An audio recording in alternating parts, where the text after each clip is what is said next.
What is going on, you guys? Alex back here with a brand new video, and today we are about 50% into the NBA season, which means I am back doing my NBA awards so far this year. I did this video before the season started where I predicted my NBA awards, and then about 25% into the season, I did my 25% into the season NBA awards, and now that we are 50% into the NBA year, a little bit over 50% if you look at games played. Some teams have played 42 games, 43 games. 50% is around 41 games. But either way, we are at that 41 game, roughly 50% into the season mark. So we're back doing my NBA awards. Now, some of these are different, and we're going to dive right into it. Going into Clutch Player of the Year, we're going to work our way up to the almighty DPOY, the almighty MVP, the big dogs of these awards. But for Clutch Player of the Year, and for all of these, I go back and just quickly name what I had at the beginning of the year, and then what I had at 25% into the season. So I said De'Aaron Fox before the season started, and then around 25% into the season, I said Nikola Jokic, and I stand with that. I stick with that. I'm not changing a thing. Give me Nikola Jokic. The Denver Nuggets are way better right now than where they were 25% into the season. 25% into the season, they were struggling really bad. They were barely a play-in team. They really had no flow. When Jokic came off the court, they sucked, and they still kind of do, but they are so much better. They're also on Jimmy Butler watch. I doubt he's going to go there. It seems like Phoenix is the more likely location, but either way, there's some news there that they're trying to get some other pieces with Jokic. But Jokic is the everything to this team. I don't know what the real stats and nit-and-gritty details are to win this award. But if you just do the eye test, Jokic means everything to the Nuggets, and he's one of the clutchest players on now one of the better teams in the league. I'm going with Jokic. If you take Jokic off this team, they're nothing. Some other honorable mentions could be Darius Garland, Donovan Mitchell. They've had countless clutch opportunities so far this year, being on the best team record-wise in the NBA. You could also say Trae Young, helping an Atlanta Hawks team overperform this year. They're 22-20. They're a playoff team right now. They're that 6th seed, not a play-in team, a playoff team. Trae Young is definitely the lead dog to why they are playing relatively good over 500, a little bit over 500 basketball. Those are some honorable mentions, but give me Nikola Jokic. That hasn't changed. Moving on to Sixth Man of the Year. Before the season started, I said Dante DiVincenzo. And in my defense, right, this was before he got traded from the New York Knicks. If Dante DiVincenzo was still in the New York Knicks, I think my decision there would look pretty solid. He goes to Minnesota.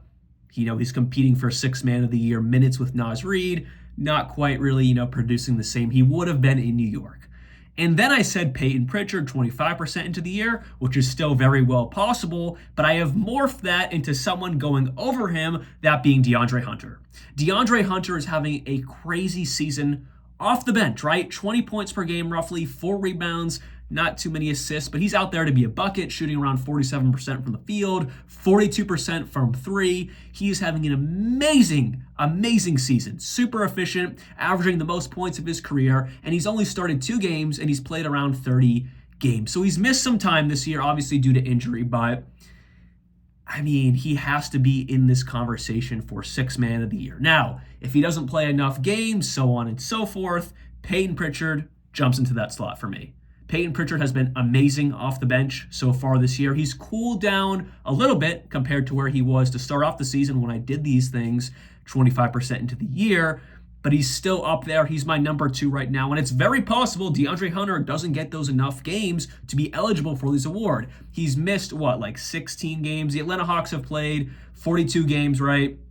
And he has played, I'm just going to do quick math right now. He's played 31. They've played 42. So he's missed around 11 games, right? He's very close to, maybe not getting that 65 game plus threshold you have to hit. That pushes Peyton Pritchard right into there. But as of right now, he's good. I'm going with DeAndre Hunter, averaging almost 20 points off the bench. You're going to be thrown into that Sixth Man of the Year conversation. Absolutely well warranted. And then another honorable mention behind Peyton Pritchard could be Santi Aldama. He's having a really good overall season coming off the bench for the Memphis Grizzlies. And this is a Memphis Grizzlies team that is extremely deep, but he's one of their lead big men off the bench, having a really good year in Memphis. Most improved player. Coming into the year, if you've been here for a while, you know I'm a big Jonathan Kuminga believer. I wouldn't say a fan because I have no relation to him in college or relation to the Warriors. I'm a Celtics fan. I don't really care about the Warriors, but I'm a big Jonathan Kuminga still believer. He's gotten better as the year has gone on, but he's kind of always like this. Steve Kerr likes him some games, right? He plays him a lot, and then Steve Kerr gets mad at Kuminga. His role gets diminished. There's really no consistent flow there, and because of that, he hasn't really popped off to where I thought he would have this year. 25% into the season, I said LaMelo Ball, and that's still very well possible, but with injuries and all that, who knows if he's going to hit that threshold. So right now, I'm going with Tyler Herro, right? You look at the stats, he went from 20 points per game up to 24 points per game, around 6 rebounds, 5 assists. Overall, he didn't take, drastic jumps. Like LaMelo Ball went from like 23, 24 points per game all the way up to like 30 points per game. That's a bit more of a eye-catching jump in points per game. But right now, Tyler Herro is the lead star on this Miami Heat team, right? Jimmy Butler is Jimmy Butlering. He's trying to do everything possible to get out of there. I know he's back playing right now, but it's just awkward. It's not really, he doesn't want to be there, right? Bam Adebayo is having a little bit of a down year. Tyler Herro has stepped up, and he's playing all-star, low-level all-star basketball, right? So I could really see, in my opinion, Tyler Herro winning this award, and I'm just giving him a little bit of the edge. He's also on a better team. Yeah, the Miami Heat aren't killing it this year. They're 500. But you have the Charlotte Hornets, who are 11-28. I'm super disappointed in them. Again, I know there's been injuries. And LaMelo Ball very well could win this award, and I'd be okay with it. But I'm leaning more towards Tyler Herro because the situation he's in, it's a tough one, and he's making the most of it. Excuse me. He's making the most of it, and he's absolutely killing it, being the number 1 star on this Miami Heat team. I need some water. I'll be right back. All right, you guys, let's get back into this, right? So give me Tyler Herro as my 6th man of the year right now, but I just love LaMelo Ball. I mean, he has turned into a superstar. He is so fun to watch. I love him. I really want to put him there, but for the reasons I just said, I'm going to give a little bit of the edge to Tyler Herro, but honorable mentions are LaMelo Ball, Cade Cunningham, who has turned into a superstar, making the Detroit Pistons relevant. Again, of course, he has a great team around him, but he's the lead dog on that roster. And then you have Evan Mobley. Evan Mobley, obviously on the best team in the league, has taken that star leap we have been waiting for. In my opinion, he's 1,000% going to be an all-star this year. He has taken that next jump up. Evan Mobley, of course, can be an honorable mention and could really win this award. But like I said, give me Tyler Herro. Coach of the year, before the season started, right, I had a few names. It could be Taylor Jenkins. You could see Ime Udoka if the Houston Rockets started to play really good basketball, which they have. Mark Dagnall's going to be in there. Joe Mazzulla, Kenny Atkinson if the Cavaliers, it all works out. There were some names there, or Jamal Mosley if the Orlando Magic popped off. There were some names there, and it could have really gone any direction, but I said Taylor Jenkins coming into the year. Very well could be possible. He could win it, but 25% into the season, I said Ime Udoka because the Houston Rockets are the 2nd seed right now. They were roughly there when I made this video before. They have taken that leap up to be one of the best teams in the NBA. And of course, it's the play on the court, but who's running that? Who's running that show? It's Ime Udoka. So I was really, really pleased with how they started off the season, 25% in. I still am, but I thought the Cavaliers would cool off. And they haven't. They're 36-6. They are the best team in the league, right? I now, at this point, have to lean towards Kenny Atkinson.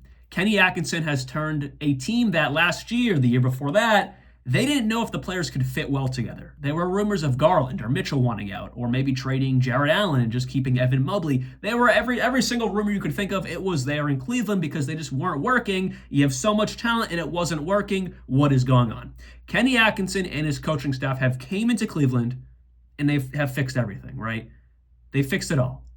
He is doing an amazing job, and now 50% into the year, I lean towards Kenny Atkinson to be coach of the year. 25% in, it's not, unheard of to have a really good team to start off the year. I thought they would cool down. I thought it'd, be whatever. That's why I didn't give it to Kenny Atkinson 25% into the year. But we're almost halfway done with the year, right? Or we are halfway done with the year, and the Cavaliers are still controlling the East, and they're still running the league in circles, right? So Kenny Atkinson, coach of the year. Ime Udoka, Taylor Jenkins, still going to be in that conversation. Mark Dagnall, they're still going to be in that conversation because all those teams are playing really good ball.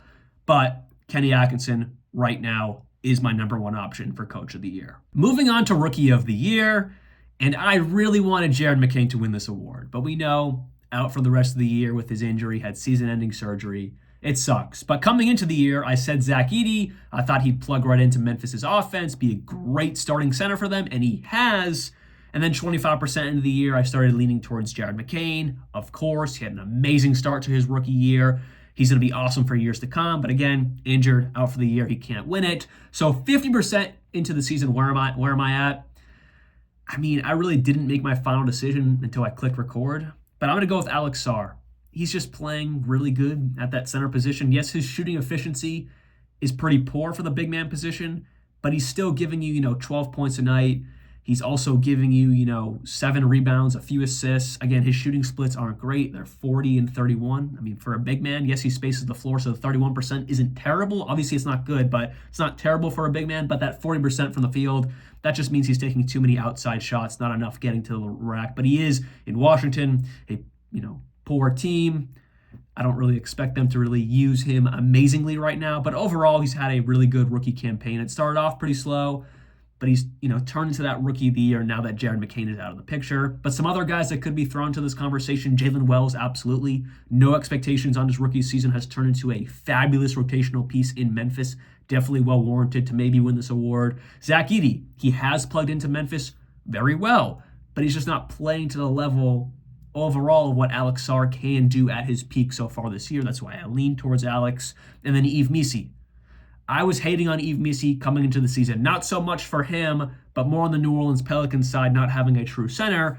But he has been a great starting center for them as a rookie, giving you like 9 and 8, almost a double-double every single game. I'm very pleased with Yves Missi's rookie campaign. And then Stephon Castle, obviously, he's had a great rookie season, just not the most efficient year.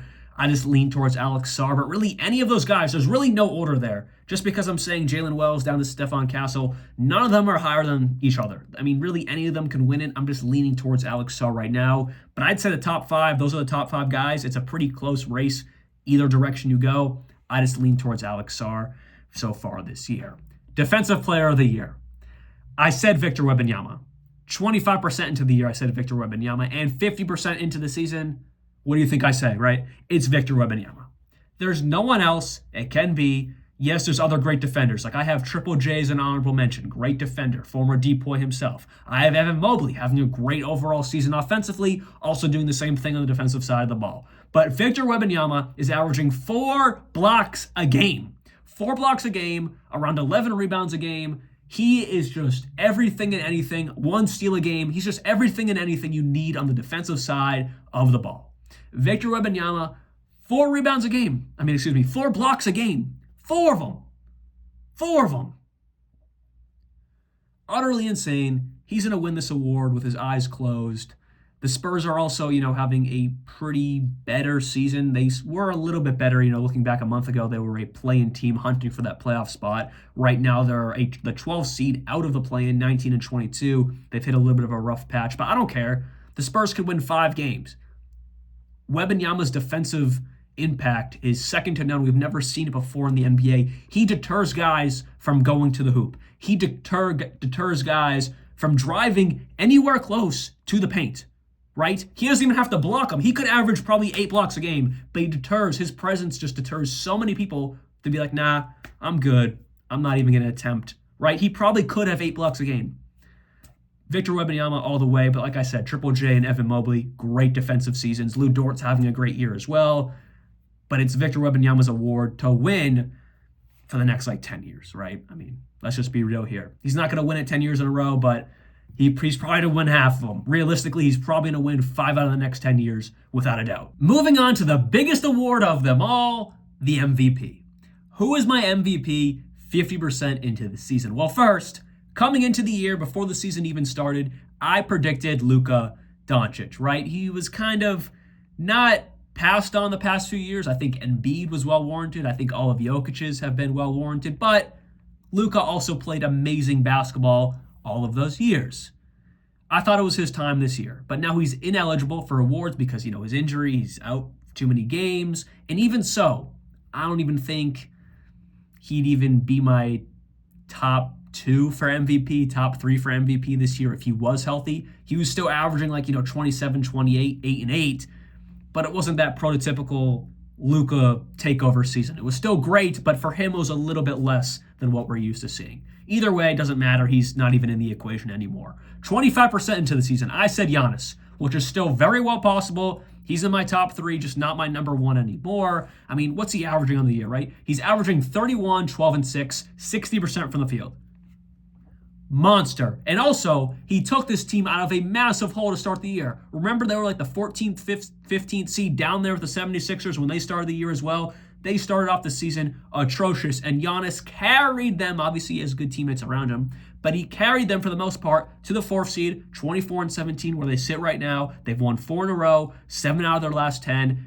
They're in such a great spot right now for the Eastern Conference compared to where they were to start the season, and that's because of Giannis. So absolutely, Giannis is in MVP conversations. He could win the award, and I wouldn't even think twice. He might even be my pick when we get later into the year. But right now, as of today, right, 50% into the season on January 22nd, 2025, it's Shai Gilgeous-Alexander without a doubt. This man is an utter monster. He plays offense, and he also plays defense as good as anyone in the NBA. Giannis plays great defense. Jokic is suitable for defense. He's good at it. But SGA at the guard position buys into every single aspect of the game. You don't see that very often. You don't see it. Usually people are like, oh, this dude's an absolute offensive monster. Throw him the MVP, like Embiid. But you see a man who plays his hardest on both sides of the ball. Giannis does, I know. Jokic, again, he's solid on defense, obviously an offensive monster. But SGA is carrying the second best record-wise, but best record in the West team in the league. 35-7. This is without Chet as well. They've done all of this without Chet for the most part, and other injuries on and off so far this year. He's averaging 31, 5, and 6, 53% from the field, 35% from 3, adding to that 2 steals per game. It's SGA. SGA is my MVP right now, and like I've already mentioned, I've talked about them. My honorable mentions are Jokic and Giannis. Either of them could win the award, and I wouldn't care. I'd be perfectly okay with any of these 3 guys winning it, but I have to pick one right now. 50% into the season, it's Shai Gilgeous-Alexander without a doubt in my mind. Without a doubt. There's nothing he can't do. I'll watch his games, and he just plays the game so beautifully. I mean, it's like an art. He plays the game as if it was an art form, and the NBA, or just basketball in general, is truly an art form, and he does it to a T.